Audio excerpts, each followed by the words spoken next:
Master မှာအကုန်လုံးရဲ့ဆက်ပါ boss GTA 80 Li အမှန်ပါရှိပါဆက်လေးလုံးအပ်ထားပါမယ်ဆက်လေးလုံးအပ်ထားတဲ့အခါမှာဆက်နံပါတ်1လုံးကကိုယ်ကလည်းပေါ့ကောင်းနေပါလေ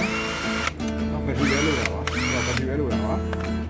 ဆက်နံပါတ်1လုံးမှာဒီလိုလို့ရပါအဲ့ဒီလုံးကကောင်းပါလေဒီလည်းဘက်ထရီပဲလို့ရပါဒီနေ့ကျွန်တော်တူတူရလုပ်ပေးခြင်းနဲ့အရာတော့ဒီလေးတူတဲ့ချင်းတော့နံပါတ်3လုံးပါနံပါတ်3လုံးပါပြီးတဲ့ပုံစံတွေเนาะနံပါတ်3လုံးလည်းကောင်းပါလေဒီလည်းကာဗွန်တော့တူနေပါဘူးကာဗွန်လည်းရပါပဲလေးပြောပြပါဦးအဲ့ဒါလဲဖို့လိုပါပြောင်းလေးရှင်းတဲ့အချိန်မှာဆိုတော့ကျွန်တော်တို့ဒီဥပမာပထမဆုံးပေါ့နော်ဆက်နံပါတ်4လုံးပါဟောသူလည်းကာဗွန်တူနေမှာဒီရဲ့ဟာကိုတော့ကောင်းနေရအောင်နော်အဲ့ဒါရအောင်ဒီနောက်ဟာရလေပြည့်ပတ်တန်တူတူ